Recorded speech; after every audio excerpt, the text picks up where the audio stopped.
النجاة والفوز بالزلفى عند الملك العظيم والصلاة والسلام على من أرسله الله هادًا إلى الصراط المستقيم وعلى آله وصحبه الفائزين من صحبته واتباعه بالخلود في دار البقاء والنعيم. قال المصنف رحمه الله تعالى ونفعنا بعلومه وبكم في الدارين آمين. ونفقة الزوجة الممكنة من نفسها واجبة وهي مقدرة فإن كان الزوج موسرا فمدان من غالب قوتها ويجب من الأدم والكسوة ما جرت به العادة. قال المصنف ونفقة الزوجة الممكنة. Selanjutnya daripada bab tentang nafkah. Di pertemuan sebelumnya kita membahas tentang yang wajib nafkahi itu siapa saja. Memang hal pertama atau yang nomor satu wajib dinafkahi itu adalah dirinya sendiri. Tuh. Nah, lalu yang kedua yang wajib dinafkahi ini adalah orang lain. Orang lain itu siapa selain dirinya? Kalau berkeluarga itu adalah az-zaujah, istri.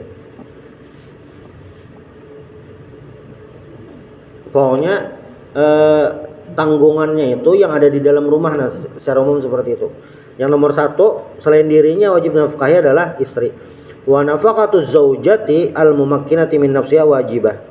Nah, wajibahnya ini berdasarkan di surah An-Nisa ayat 34. Ar-rijalu qawwamuna 'alan nisa bima faddalallahu ba'dahum 'ala ba'd wa bima anfaqu 'ala amwalihim. Ayat ini faqad dallatil ayat ini menunjukkan bahwasanya apa? Anna zauja huwal mas'ul 'anin nafaqah. Jadi zauj atau suami itulah yang bertanggung jawab terhadap nafkah istrinya. Hukumnya wajib. Kalau di sini pembahasannya adalah nafkah zahir atau untuk kehidupan makanan itu wajib. Nah, selain ini sebenarnya juga ada nafkah lain, yaitu nafkah batin atau berhubungan suami istri. Ini sama-sama hukumnya wajib. Jadi bila kewajiban ini tidak dilaksanakan, istri ini boleh menggugat karena memang ini kewajiban si zauj terhadap istri. Jadi nafkah itu adalah hak istri, hak yang harus dia dapatkan. Az-zauj ini memberikan nafkah, itu kewajiban. Dalam hadis Rasulullah SAW berpesan itu tentang kehidupan suami istri. Jadi kehidupan suami istri ini adalah ibadah yang panjang, ibadah yang banyak kewajiban di dalamnya lagi. Menikah itu hukum dasarnya itu adalah sunnah. Nah, tapi ketika sudah menikah, akad nikah sudah terjadi, sudah nikah tuh, maka ada kewajiban lain yang sudah menunggu. Jadi pintunya nikah ini hukumnya sunnah, walaupun nanti dalam hukum nikah itu berbeda antara satu dan dua orang tuh, antara satu dan yang lainnya. Hukum dasarnya sunnah, bisa jadi berubah wajib misalnya karena orangnya ini macam-macam, takut apa-apa. Tapi secara hukum dasar nikah itu hukumnya adalah sunnah. Nah, ketika sudah menikah, maka banyak kewajiban-kewajiban lain yang menunggu. Sama kayak kita melaksanakan ibadah lain, misalnya sholat. Sholat itu sembahyang wajib 5 waktu. Mengerjakannya kan hukumnya wajib 5 waktu. Misalnya sembahyang maghrib tadi. Nah, pintu untuk masuk sholat itu adalah takbir. Pintu untuk masuk sholat itu ngarannya takbir. Takbir itu yang mana mengangkat tangan itulah lain. Nah, ngaran takbir itu adalah mengucapkan Allahu Akbar. Itu pintunya. Makanya definisi sholat itu af'alun wa aqwalun muftatahatun bitakbir wa muhtatamatun bitaslim. Pintu besar masuknya itu adalah takbir. Nah, takbir ini bacaan Allahu Akbar itu rukun. Sedangkan mengangkat tangan itu hukumnya sunnah. Niat dalam hati bang rukun juga. Kalau Allahu Akbarnya rukun qauli, niat tadi adalah rukun qalbi, niat. Itu pintu masuknya. Yang ngarannya ibadah sholat. Kalau pintu masuk umroh atau haji bang apa? Mengambil mikat. Itu pintu masuknya. Berubah ada statusnya. Orang sebelum ambil mikat lawan sesudah. Sebelum ambil mikat boleh apa aja. Pas sudah mengambil mikat berganti baju ihram, nah ada larangan-larangan tersendiri. Puasa bang samalah, sama. Pintu masuknya apa? Azan subuh. Nikah bang samalah, sama. Ada ketika sudah nikah maka ada kewajiban-kewajiban lain yang harus ditunaikan. Salah satunya adalah nafkah. Ini. Nah, dalam suami istri ini yang wajib menafkahi adalah istri. Yang wajib dinafkahi adalah istri. Itu yang pertama. Fa in kana hadisnya fattaqullaha fin nisa. Rasulullah itu berpesan fattaqullaha fin nisa. Bertakwalah terhadap perempuan. Kan takwa itu definisinya adalah imtitsalul awamir wajtinabun nawahi. Menjunjung perintah Allah, menjauhi larangan Allah. Bertakwa terhadap perempuan itu adalah apa? Memenuhi hak-haknya, jangan sampai tersalah dalam melaksanakan kewajiban yang ngarannya nafkah. Fa innakum akhadtumuhunna bi amanatillah. Karena kita mengambil perempuan, maksudnya menikahi perempuan itu bi amanatillah, itu amanah dari Allah Subhanahu wa taala. Seorang suami itu dapat amanah dari Allah untuk bertanggung jawab terhadap istri yang dinikahi. Ini jelas bukan hanya sekadar nafkah, memberi duit aja. Ada ngarannya memberikan pendidikan, ada ngarannya menyayangi, macam-macam. Wastahlaltum furujahunna bi kalimatillah. Jadi hubungan suami istri jadi halal itu karena apa? Ya karena akad nikah. Gara-gara akad nikah itu maka halal hubungan suami istri. Apa perbedaan zina dan nikah? Perbedaannya itu adalah hanya ucapan di qabil tu nikah. Saya terima nikahnya, itu aja bedanya. Bedanya itu hubungannya itu bang sama lah, sama aja kan. Nah itu juga. Tapi apa yang membedakan? Halal dan haramnya. Jadi banyak momen-momen itu mana secara tampilan itu pina mirip aja, tapi karena hal mendasar itu yang membedakan. Kita mandi biasa hukumnya ya harus jawaz mubah biasa aja. Tapi ketika kita mandi niat mandi Jumat, hukum mandinya berubah jadi sunat gara-gara apa? Gara-gara niat. Nikah tuh sama lah, iya tadi. Karena akad nikah jadi berubah. Walakum alaihinna alla yuti'na fursyakum ahadan takrahunahu fa in fa'alna dzalika fadribuhunna darban ghaira mubrih. Nah, apabila perempuan itu bahasanya apa ya? Tidak taat, maka sang suami boleh memukul, fadribuhunna darban ghaira mubrih, tapi pukulannya yang tidak melukai, mencederai. Nah itu. Ini sama kayak yang boleh memukul itu anak yang sudah 10 tahun tidak mau sholat. Tapi catatannya apa? Yang tidak melukai, mencederai. Kayak itu. Perempuan samalah, istri sama. Walahunna alaikum rizquhunna wa kiswatuhunna bil ma'ruf. Dan terhadap mereka itu sang suami ini rezeki mereka, pakaian bil ma'ruf. Bil ma'ruf itu standar lah. Wa qad taraktu fikum ma lan tadillu ba'dahu in tasamtum bihi kitaballah. Jadi ujar Nabi, aku meninggalkan kepada kalian kalau berpegang terhadap itu tidak akan sesat selama-lamanya, tidak akan salah apa kitab Allah, yaitu Al-Qur'an. Al-Qur'an ini adalah petunjuk bagi manusia, hudal linnas. Jadi semua kehidupan itu konsep umumnya ada di dalam Al-Qur'an. Konsep kehidupannya, nah, konsep umumnya sebenarnya ada di dalam Al-Qur'an tuh berarti adalah ada konsep umumnya. Kalau nya detailnya Bang, kada pasti ada. Di mana adanya bisa jadi dalam hadis Nabi. Adalah mungkinlah ada kejadian, tapi dalam Al-Qur'an kadida hadis Nabi kadida juga mungkin. Itu yang bisa melahirkan ijtihad ulama. Al-Qur'annya kadida, hadisnya kadida, ijtihad ulama. Misalnya yang paling nyaman itu ijtihad ulama itu adalah menghasilkan kias kayak kita berzakat fitrah pakai baras. Cari Al-Qur'an 30 juz kadada berzakat fitrah pakai baras. Hadisnya Bang kadada juga karena Nabi kada makan baras.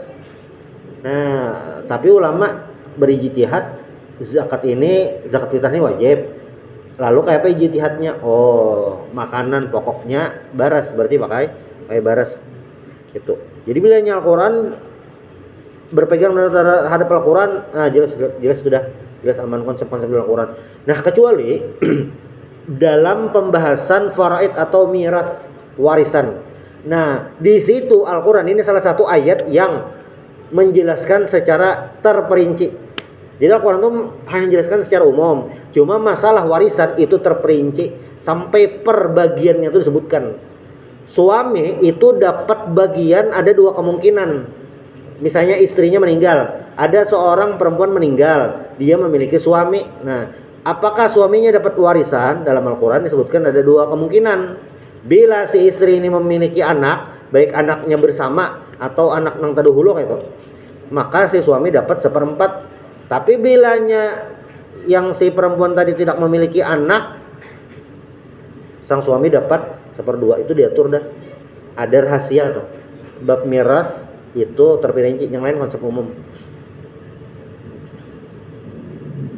Nah, wa minal ma'ruf ayut'imaha mimma ya'kulu amsaluha min ahlil balad wa yulbisaha mimma yalbasna. Jadi memberi makan standar masyarakat di sana, memberi pakaian standar pakaian di sana. Nah, itu standar kehidupan dalam rumah tangga ini memang standar masyarakat akan berbeda. Hidup di Indonesia standarnya di kayak ini, karena hidup di luar negeri beda lagi. Hidup misalnya di Malaysia lain, hidup misalnya di Brunei lain standarnya, itu beda-beda. Nah, walaupun di sini memberikan batasan apa gerang fa in kana zauju musiran, ini per hari lah. Jadi merumus tuh ulama per hari, menafkahi itu per hari rumusnya. Fa in kana zauju musiran, apabila si suami itu musiran itu artinya berduit lah, maka nafkahnya adalah famuddani min ghalibi qutiha, maka 2 mud sehari menurut masyarakat di situ. Maksudnya makanannya standar masyarakat di situ. Kita itu kan fitrah 4 mud. Bilanya orang sugih itu 2 mud sehari semalaman. Kayak apa mau kada habis jar. Kan kau disimpan. Cuma maksudnya standarnya saya itu. Jadi semakin kaya sang suami, maka standarnya memang tinggi itu. Jadi misalnya lah standarnya tuh di sini 2 mud, tapi menjulungi semut haja itu. Kayak apa nang sisanya tuh tetap harus dijulung lawan si istri. Sebagai apa? Nafkah. Wa yajibu minal udum. Ini disebutkan juga dalam kitab fikih itu. Al udum itu jaka bahasa kita itu lauk pauk. Itu ya juga. Wal kiswah majarat bihi al ada, termasuk juga pakaian itu wajib. Wa in kana mu'siran, kalau seandainya mu'sir itu menengah. Kalau tadi misalnya nyaman, ini yang menengah. Bilanya menengah kawa dikurangi. musirannya yang menengah bang, ada kelas bawah. Nah bilanya kelas bawah bang, seapa menafkahinya 1 mud dia sehari. Semut itu orang pada selitar, semut itu nah orang pada selitar. Jadilah standar nafkah ini bilanya kau memberi makane seharian tuh nah. Kalaunya yang nyaman tadi 2 mud itu sudah terpenuhi secara standar. Wa ma ya'tadimu bihi al-mu'sirun wa yaqsunahu wa in kana mutawassitan famuddun wa nis minal udum wal kiswah al-wasat. Jadi ada 3 tingkatan. Bila yang nyaman 2 mud, yang sedang itu semut setengah, yang sakit itu adalah semut aja. Ini ukuran di Arab itu. Di wadah kita bang ya Pak, ya kurang lebihnya kayak itu. Nah, lalu di surah Tolak disebutkan liyunfik dzu sa'atin min sa'atih wa man qadira 'alaihi rizquhu falyunfik mimma ataahu Allah la yukallifullahu nafsan illa ma ataaha sayaj'alullahu ba'da usri yusra. Hendaklah dzu sa'atin min sa'atih. Jadi masalah memberi nafkah ini sebenarnya walaupun ada standar, tapi bahasanya itu lebih kepada kurang lebih. Misalnya sang suami lagi banyak berduit, maka standar menafkahinya kayak ini. Tapi pas suaminya ini lagi kada tapi berduit, berturun dulu standarnya. Jadi kadang-kadang ini nah, misalnya pas di awal pernikahan nang lakinya ini nyaman kayak itu. Lalu pas apa ngarannya nih menurun, penghasilan itu menurun, harus tetaplah kayak dulu, kada sesuai kemampuannya.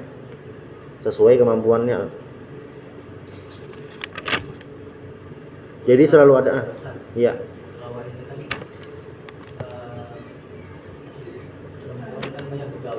Iya.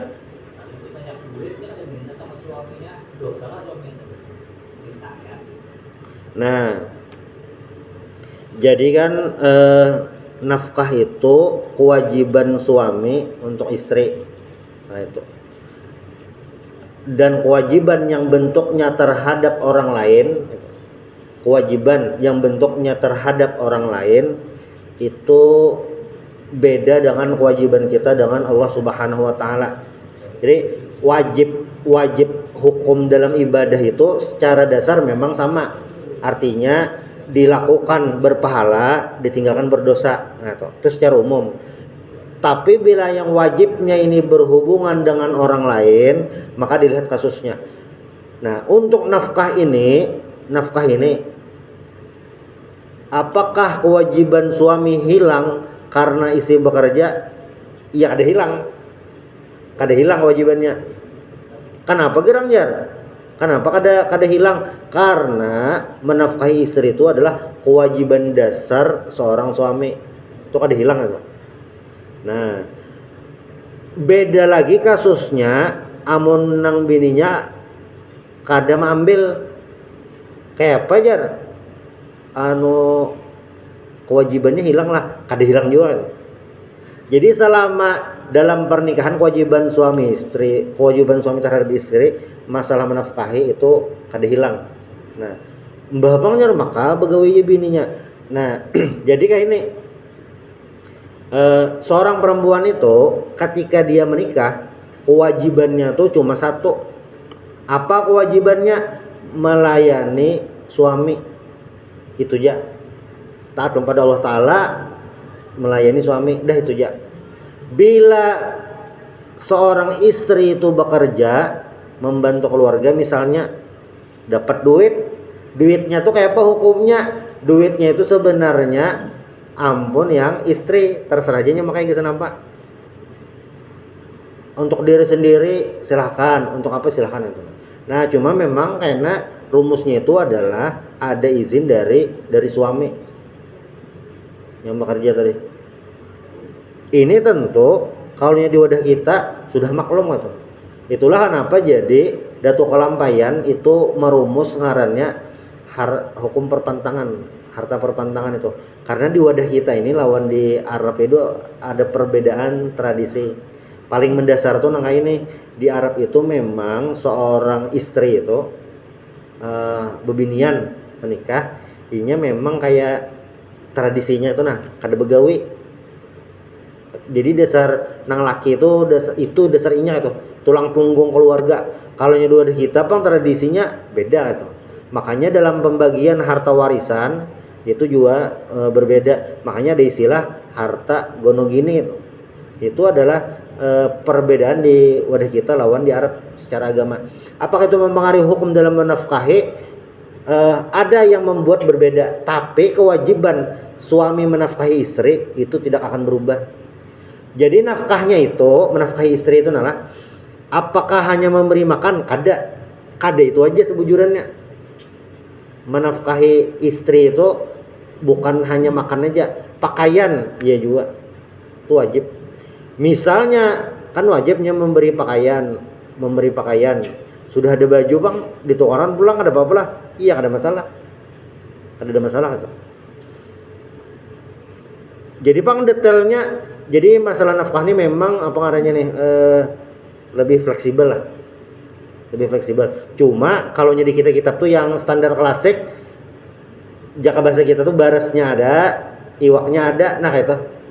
Iwaknya ada. Dan ini sesuai kemampuan si suami. Jadi kada ada batasan harus nangka ini kada. Bilanya nang laki pinanya gawian berarti standarnya menaik. Nang laki sakit gawian standarnya menurun. Misalnya nang ini bang jar, nang bini ini gawian nyaman, nang laki gawian sakit itu. Kayak apa menafkahinya sesuai standar nang bini lah, kada sesuai standar nang laki tetap. Makanya apa ngarannya nih, rumus perempuan itu disederhanakan, melayani suami, memenuhi perintah Allah, itu paling sederhana sudah. Kada diribetakan itu lah. Karena bilanya yang apa tadi ada perbedaan penghasilan itu akan mempengaruhi. Nah makanya para ulama itu juga ketika menikah itu ada rumusan sebutin ngarannya sokufu itu selevel. Nah ini untuk keharmonisan rumah tangga. Dahulu Zaid bin Harithah. Jadi Zaid bin Harithah itu orang merdekanya. Sebujurannya kata orang merdeka. Cuma entah kenapa waktu akan berjalan-jalan tangkap kurang, dijual orang jadi budak. Lalu kan ditukar si Khadijah, dihadiahkan gasan Nabi Muhammad. Nah orang Mekah waktu itu tahu dan sadar Zaid bin Harithah itu asalnya budak. Lalu Nabi rawat gitu sampai jadi anak angkat. Makanya sampat dahulu itu dingarani Zaid bin Muhammad. Nah cuma turun ayat melarang anak angkat itu dinisbahkan lawan abah angkatnya, lalu kembali jadi Zaid bin Harithah. Ganal Zaid bin Harithah ini menikah dengan perempuan bangsawan Quraisy. Apa yang terjadi? Jadi walaupun apa ya bahasa kita ya lah, soleh kayak Pak Hajar itu nah. Selevel itu adalah hal yang kadang-kadang dihindari. Jadi di saat itu nah, apa ngarannya nih? Beda benar itu statusnya. Lalu apa ngarannya nih? Cerai. Hubungan ini cerai itu. Cerai. Lalu Zaid tadi kan menikah lagi lawan Ummu Aiman kan sesuai bahasa Ummu Aiman. Lalu hanya lahir anak Usamah bin Zaid. Usamah itu yang jadi panglima perang waktu Nabi hendak meninggal, Usamah bin Zaid. Yang istrinya tadi itu dinikahi Rasulullah SAW. Kenapa sih menikahi jar? Maka bakas bini anak angkat itu karena perintah Allah. Karena dahulu itu ada anggapan oleh masyarakat haram, tidak boleh menikahi istri dari anak angkat. Nah ini Nabi disuruh menikah ini supaya menghilangkan hukum itu kan. Berat benar lah itu, berat sejujurnya. Cuma ini karena perintah Allah lalu Nabi laksanakan. Nah pernah ada seorang perempuan mengadu kepada Nabi, ulun Nabi berduit itu, ulunnya ada berduit. Sebujurnya pertanyaan ini amunnya wayah ini ada di wadah kita, pertanyaannya ini agak aneh bang. Sebujurannya lah itu. Waktu dahulu belajar membahas hadis ini, dahulu kan lagi belajar kayak pertanyaan apa ini kan. Cuma sekalinya pas sudah paham di Arab tuh beda kulturnya. Arab Saudi itu wah ini hanyar aja membolehkan binian beraktivitas hanyar aja. Jadi kan rame nih berita dari Arab Saudi macam-macam ada konser macam-macam. Kawan ulun berdiam di situ kan ulun tahu nih anu ada kekawanan yang takon mana kayak bagaimana Arab Saudi wah ini jawabannya jarnya Arab Saudi ini kayak Indonesia nah itu kayak Indonesia tuh di mana kira sisinya ya perempuan beraktivitas sama kayak lakian. Arab Saudi itu hanya aja kita sudah lawas ini bahari deh kita sudah lawas dah. Nah itu perbedaan dalam hukum masalah istri tadi. Nah jadi si perempuan tadi bertanya kepada Nabi, jadi kan bahwa nih suami istri nih yang istrinya bisa duit handak bersedekah jar nang laki geus rumah kita aja gini duitnya kada jar. Lalu batakonon Nabi ulun ni anu ada duit labihan ulun nak bersedekah mana bagusnya jadi laki lah geus keluarga lah geus keluarga suami dan anak geus rumah lah kayak itu nah. Oh jadi ya biar tahu mudah kita kan kada mungkin ada pertanyaan itu tuh kada mungkin di rumah ada baras kebetulan nang begawi bininya aja nang laki ini belum dapat gawian ada duit jelas nu kada baras geus di rumah kada banyak berpikir lah katuna. Nah ternyata ya itu tadi di sana kulturnya beda di lawan dua kita jadi sampai ada konon tuh berkisah konon itu kan ini sekolah di Tarim yang peguruannya tuh peguruannya itu keluar rumah nang ke pasar batu tukar nang bemasak ya juga itu sepaket banget. Karena apa? Karena yang itu tuh memang lain kewajiban istri itu. Jadi seberatan yang gawin rumah tangga tuh dua kita nih sudah luar biasa dah bagi tugasnya luar biasa dah itu sudah melebihi ekspektasi sebujurannya. Bilanya kita kembalikan ke apa nih hak dan kewajiban itu sudah melebihi ekspektasi dah sudah luar biasa itu. Nah makanya ketika yang hadis ini diceritakan atau ketika perempuan ini bertanya pada Rasulullah, ya Rasulullah yang paling berhak itu adalah ya keluarga kamu suami dan anak. Jadi standar memberi nafkah itu adalah standar suami bukan istri. Makanya di awal pernikahan itu ada yang dimunculkan istilahnya ngarannya sekufu. Apakah bila pernikahan tidak sekufu itu tidak boleh? Sebujurannya boleh-boleh aja. Cuma kan supaya menghasilkan sakinah, mawaddah, warahmah itu ya supaya selevel itu. Ini sama ini bilanya kejauhan bener gapnya bisa ngalih. Nah itu. Wa in a'sara bi nafaqatiha falaha faskhun nikah. Ini catatan.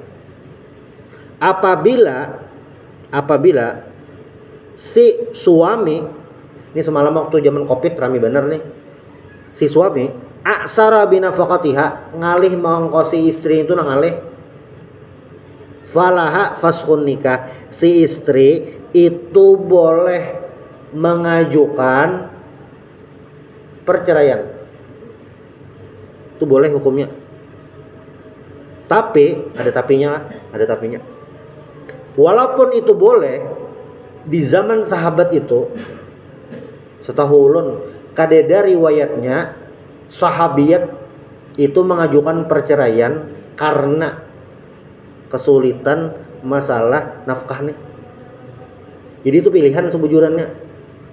Pilihan bila yang sang suami ini kada kolei mengosi. Nah ini sepaket lawan bila sang suami kada kawa menafkahi batin sama juga itu. Nang bini ya Pak pilihan semama ada babnya kita terlewat sudah. Bilanya nang suami ini kada kawa menafkahi istri batin kayak apa jar duit banyak aja menafkahi batin kada kawa yang istrinya pilihan juga itu pilihan sama. Nah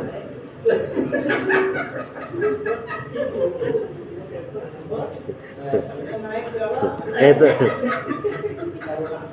nah dikarunakan dan terakhir di bab ini hadis riwayat Abu Hurairah anna Nabi sallallahu alaihi wasallam qala fir rajul la yajidu mayunfiqu ala murati. Jadi ada cerita seorang laki-laki kada kawa menafkahi istrinya. Apa ujar Nabi?